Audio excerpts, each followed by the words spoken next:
Let's go. Should LSU consider Michael Van Buren for the starter's role next season? Look, he's already committed to LSU. He said he wants to be back.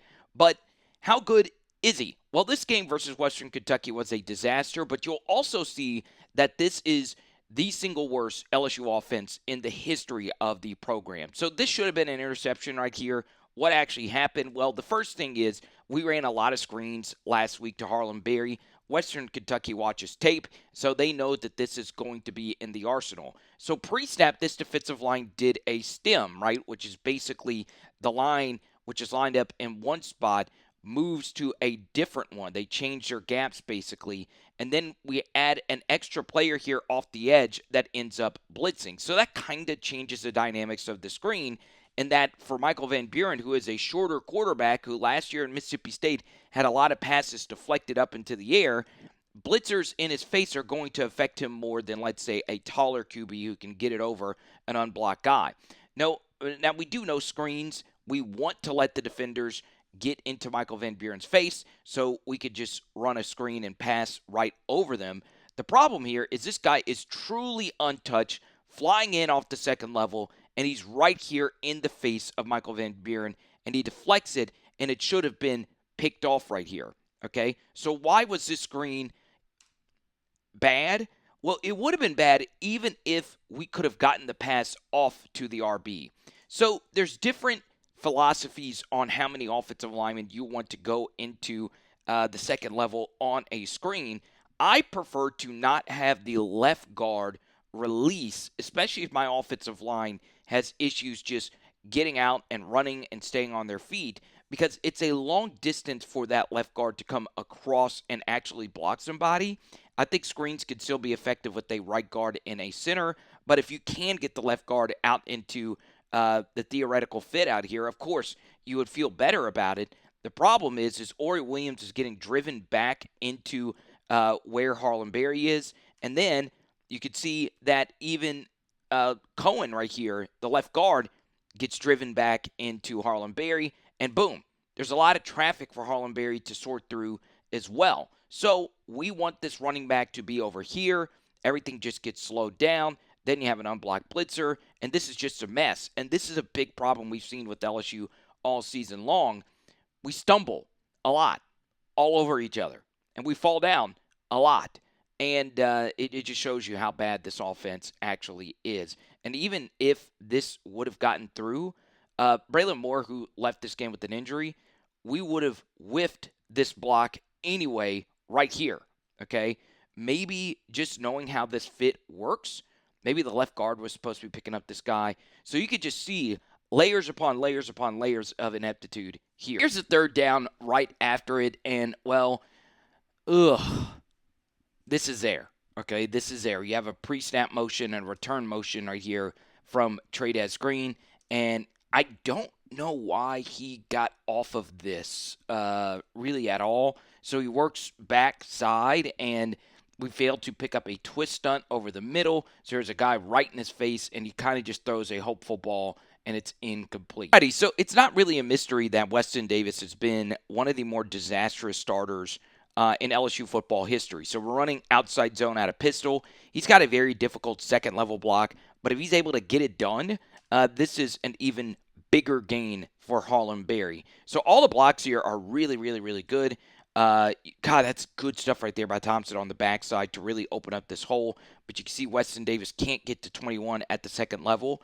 A better block right there is really springing Harlem Berry.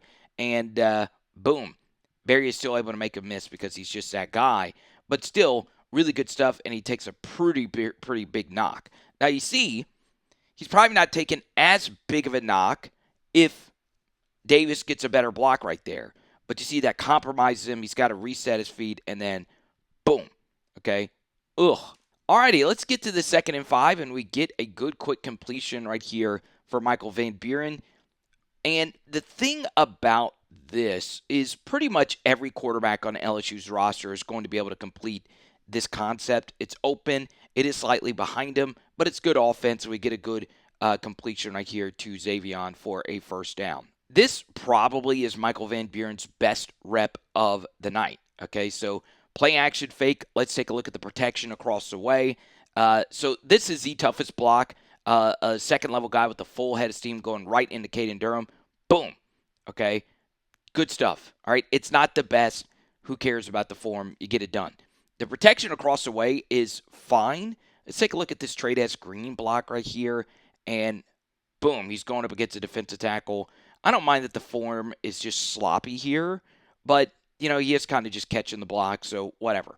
But the bottom line is Van Buren, two hands on the football. He steps up into the pocket and finds Xavion. Really, really, really good offense. It's hard to play the QB position better than he does right here, and he gets the football right there to ZT0. Now, we can get into, hey, boom, reset your feet, and then the ball could be released, and then Xavion could make something happen after the catch. But this works, okay? I'm fine with this, all right? Just really, really, really good stuff. Boom. Alrighty, so let's get into why this INT happened for good old Michael Van Buren. So he's under center, which is something we have been clamoring for on PHL, and Alex Atkins has actually brought this in to LSU. And, well, the downside of being under center, especially if you don't do it a lot, is that your back is turned to the defense. So one thing you might not see is an end backing out into coverage. The difference is that this end really wasn't even on the line of scrimmage. He just doesn't see him.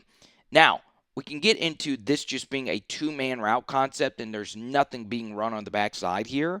But there is no pressure. It was a max protect, basically, versus a three-man rush. So we have two receivers going up against their 8 defensive backs. And Van Buren does see Xavion open. The problem is that, well, this guy is right here, and he throws it right to him. And, it's just a really bad INT. It's just really, really, really bad. So there you go. There's just nothing you could really say about that. You can see it here. He thinks Xavion's open. He does. And 44 is just eyeing him down the entire way. Okay? Second down and 3, and this is good stuff, right? You get a play action fake, and then you're giving him multiple options to work with. Okay? So he could throw this to Bauer Sharp right here. This is not going for anything, so he makes a really, really, really good throw to Trey'Dez Green. Just throw it up there to where the 6'7" receiver can get it and no one else can. Good throw, good catch, first down. Now we get to this play on 1st and 10, and this is fine quarterbacking, right?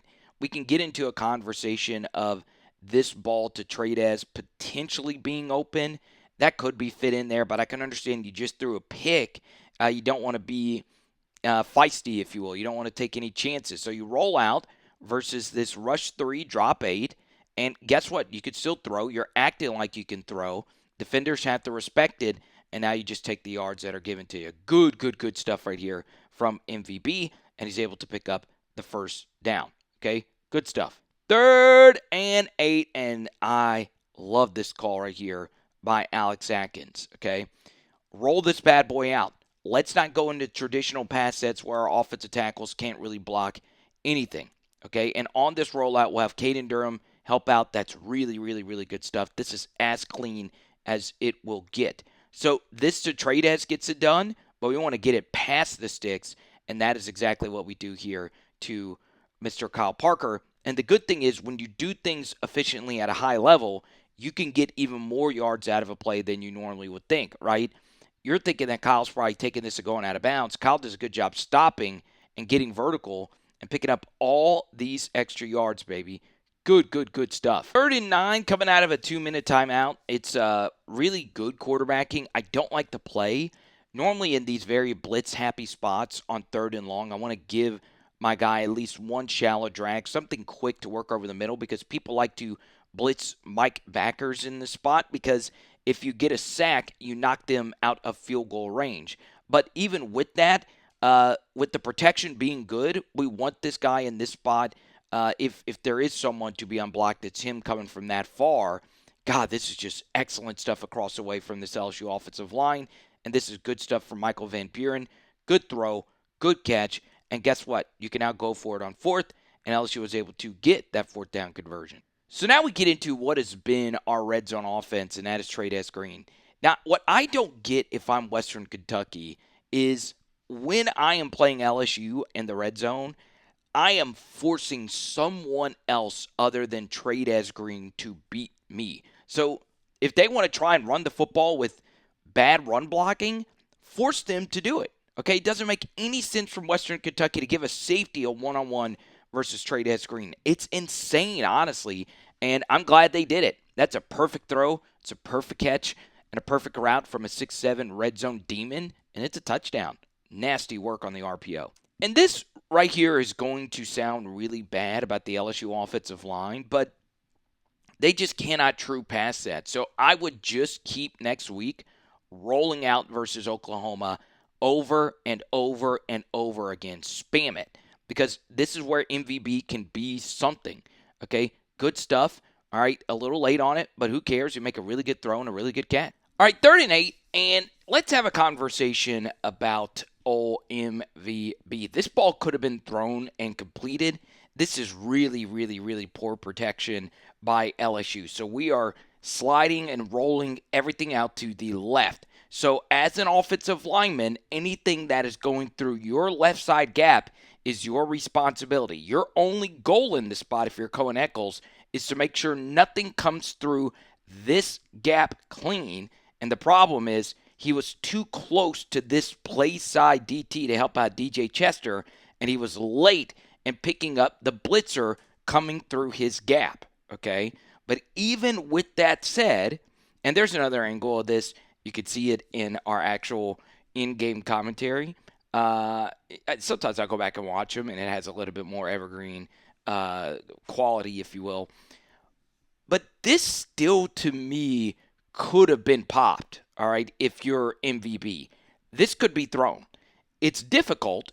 It's very, very, very difficult, all right? But under any circumstance, we want to give Trey'Dez Green a shot here, and we just can't get it done. We just simply cannot get it done. And it's a bad sack. It's a really bad sack. Pickett gets us a nice INT, and then we get to here. Once again, the defensive breakdown on if Blake Baker should be retained by, hopefully, Lane Kiffin, is linked down below. Now, we get into, to me, the biggest reason why MVP should still be playing over Garrett Nussmeier. It's mainly this play, the zone read pull. It is so important in the red zone, right? Georgia's offense, Texas A&M's offense in the red zone is so much of zone read pulling, okay? It doesn't take much. MVP is not a burner, but he's able to burn that defensive end, and we get some pretty good blocking down the field, and we're almost able to score this. Really good stuff. Goal, and I will never claim that I know where different OCs are getting their play calls from, but both Arkansas and Georgia run this formation a lot. In fact, Andy Reid really popularized this in the NFL, putting your 2 tight ends as fullbacks right here. And there's a lot of different things that these 2 players can do. So even though it looks obscure, I kind of like this formation. Another thing about this game before we actually break down the play itself, Caden Durham took a lot of big shots in this game, and that's one of them right there. So, you know, he had a really, really, really big one at the end of the second quarter, but, you know, it's football. It's a very physical game, right? So we pull right here, and we really get a good pull because 55 was crashing down on Durham. He was just guessing that we were handing this off. And once we get to here, we really need to score this. This has got to be 6. Okay, we got a 2-on-2 right here, and the quarterback with the head of steam. And, well, you know, we're just not able to do it. Part of the problem here is, once again, and obviously we're breaking this down in slow motion. It's a lot different if it's at full speed. All season long, we have really struggled just tripping over other players, okay? And part of why tripping can happen is we don't get out on our blocks quick enough, right? We need Trey'Dez Green to not get tentative here. Fly into this guy. Don't slow up and try and square him up. You can see he's catching him, and watch what happens, all right? In MVP, he doesn't necessarily get tripped by Trey'Dez, but Trey'Dez takes the hit, and you could see Green's MVB's legs are kind of swept out from under him. Doesn't have any leverage to really power through this guy and score, okay? And he's short of the line to gain. Second down call. We're trying this. All right. That just has to get thrown away. I mean, this has to be some kind of holding here on second down, though. No flag. And so we're back at action here.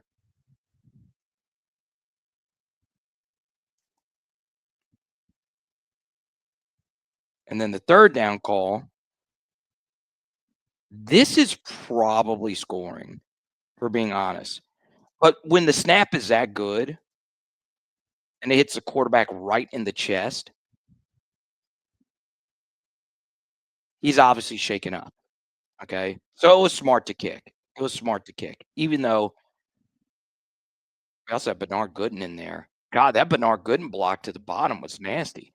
So those breakdowns looked a little bit different because those were the ones we were doing live. Yeah, during games we do live breakdowns, and yeah, it's a lot of fun. Hope you join us. There's a blitzer flying off the edge. This is actually really good quarterbacking by MVP. This quick out is open. 3 just makes a really good play. And obviously, if you're MVP, some QBs are taught to just smack it down.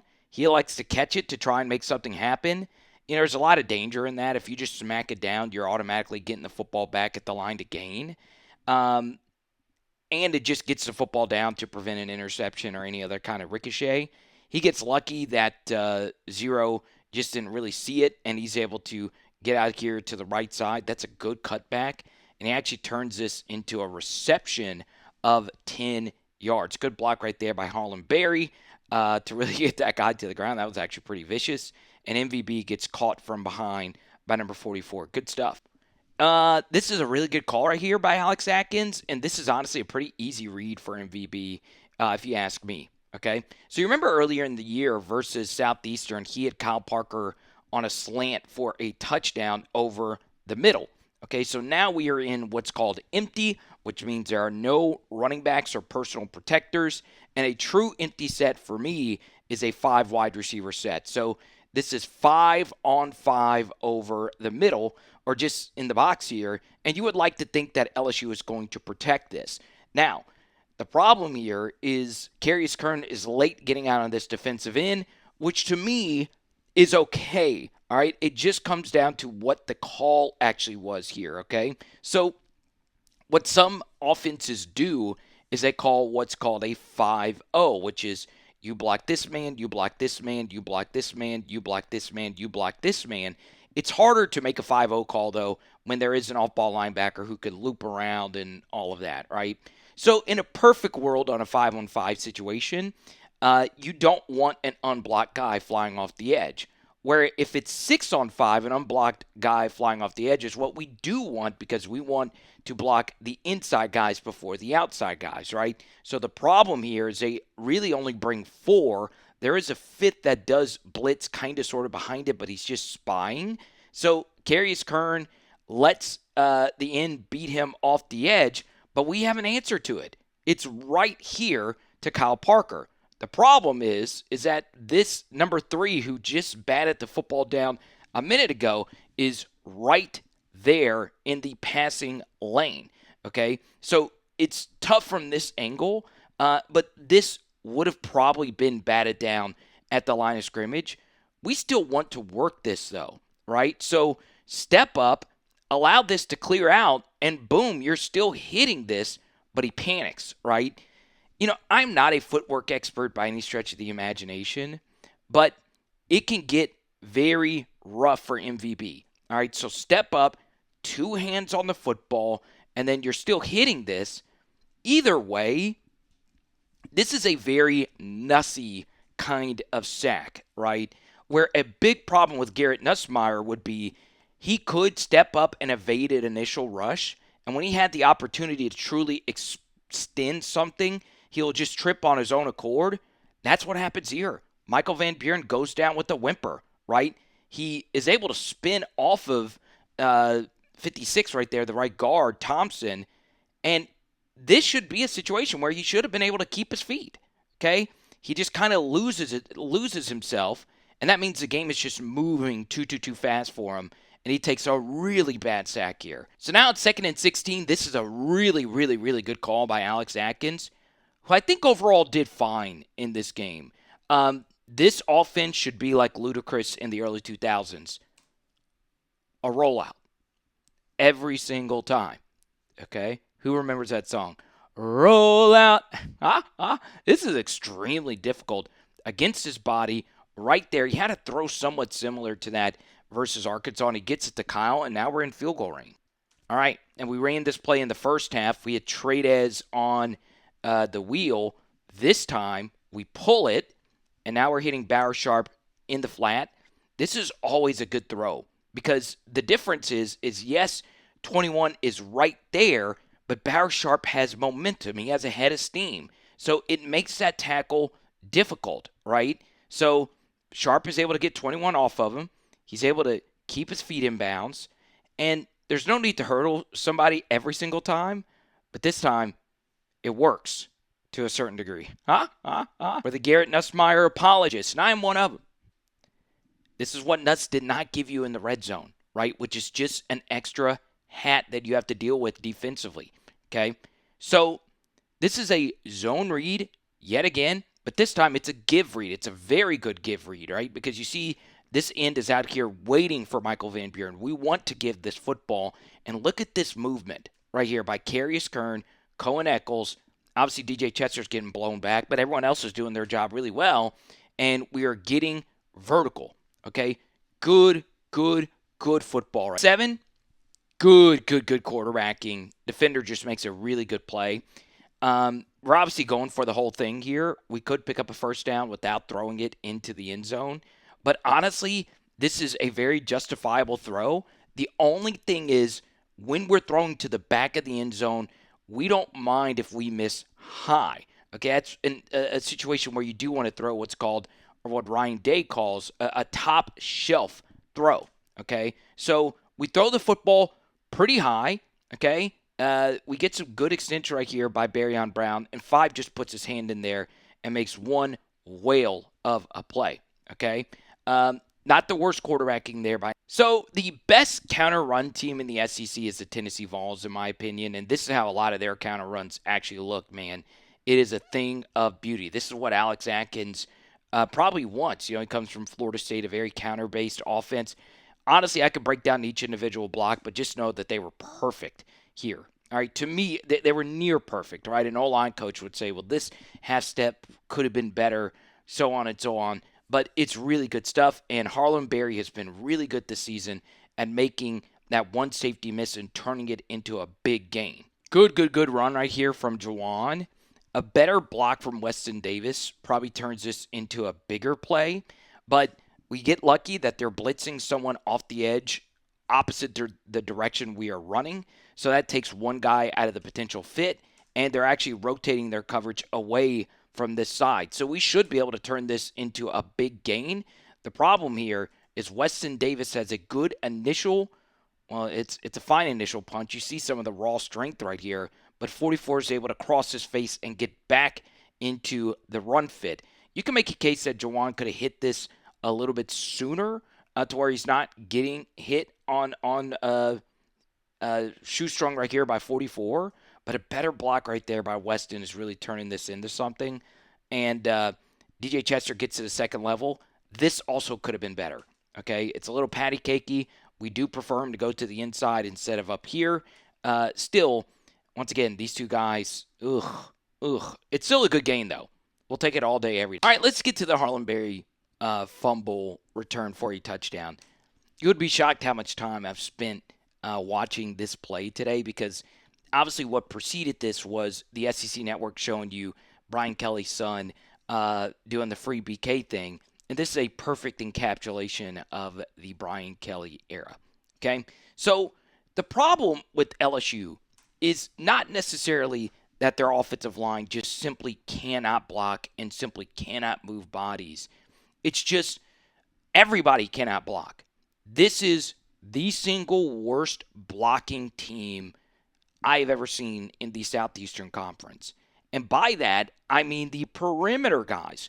we had issues blocking on the perimeter, and this is going to sound like an extremely scorching hot take, but the blocking on the perimeter for LSU has been so bad that I miss Malik and BTJ as much as blockers as I do anything else.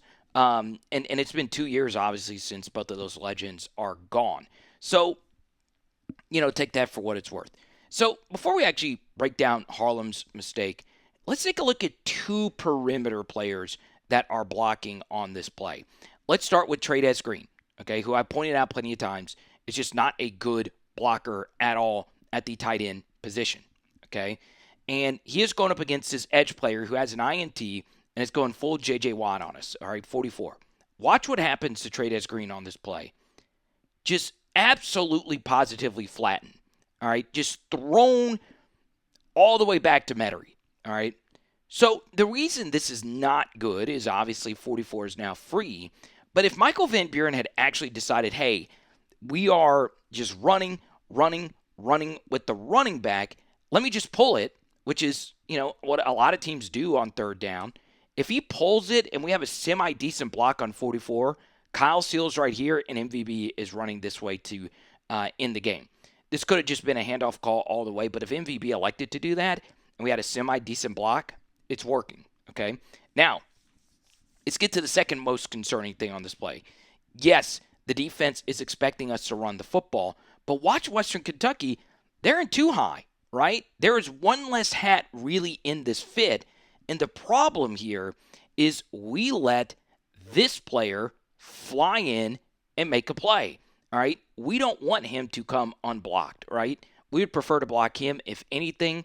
So he comes through unblocked. So what a lot of teams do to remedy this situation is they'll have their wide receiver block here and leave the corner unblocked. That's what I would have done here. That might have been the call because, Destin Hill, who caught a pass in this game, was in the game here, which, I could get into a rant about how deep the LSU wide receiver rotation's been, but it would not shock me if his job right here was to actually block him.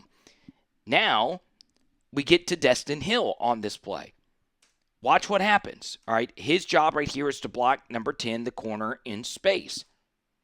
Take a look, and he whiffs it altogether.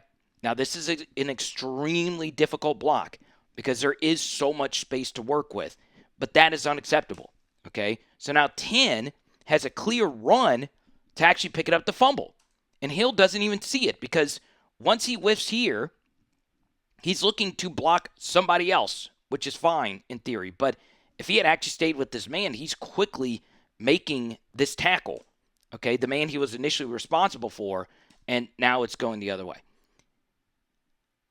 Now, that's everyone else on this play, but obviously this still does fall on Harlem Berry. This is just bad offensive design, though. Like, I'm always a little bit more sympathetic to running backs who fumble when there's just untouched guys right in their face. And that is exactly what happens here. And, you still can't fumble it there. You still simply cannot fumble it, okay? And there you go. Now, let's see. Do we have guys hustling to run it down from behind? We do. You like to see that, but, man, ugh. So Michael Van Buren's QBR in this game was 12. Yes, 12. That is diabolically bad. It's a scale of 1 to 100. A bad or just down game versus a lesser competition really, really, really hurts your QBR. So he probably wasn't a 12 per se, but dear Lord, he started slow like he did in the Arkansas game. And, this was a really bad miss. We didn't cover it, actually during the game. This is open. We can, and Kurt Warner talks about this a lot on Twitter about timing the breaks of the receivers with the quarterback's actual steps in the drop back game. So you can see he's ready to throw before Xavion's breaking. We can get into the timing of that, and then we can also get into, before we show you the result of this throw, once again, 44, he is sending this tape, number 44, to every single NFL team, every single CFL team, every single AFL team. because Weston Davis is just, I mean, it's diabolical at this point. All right. He's in Michael Van Buren's lap, basically. So that speeds up everything as well. But Xavion, of course, is wide open. MVB's trying to throw with a lot of anticipation, and the ball is low, and it doesn't even get there. Okay? So, you have a lot of these misses, and So I can't believe at the end of this, I'm actually going to defend Mr. Michael Van Buren, who is actually in the best formation in all of football, okay? Let me start by saying that this offensive environment is so difficult to succeed in. Michael Van Buren, this was the second most passing attempts he's had in a game. So there was just so much put on his shoulders in a game that we simply should have just ran all over Western Kentucky. But, it is what it is at this point. So what we're going to do is on Patreon and for our YouTube members, I've already posted a deep dive in how Lane Kiffin would have fixed a few things here in this MVB game that he had versus Western Kentucky and what he brings to LSU when it comes to that high number of raw passing attempts. Now, one final thing, if it's in your heart's desire, please drop a Venmo, Cash App. That definitely helps build this channel. It feels like one of those games where LSU has no business at all winning whatsoever. Okay? But we're going to find a way to win because LSU has just downright owned Oklahoma in this matchup, and it would obviously crush your hearts, them not making the college football playoff by losing to us. So let me know what you guys think down below, and we'll talk to you soon, okay? Edit! That's Gus Stark right there. Great photographer. It is Power Hour LSU. Boom! Tonight we are doing some Trader Joe's lasagna. Let's go.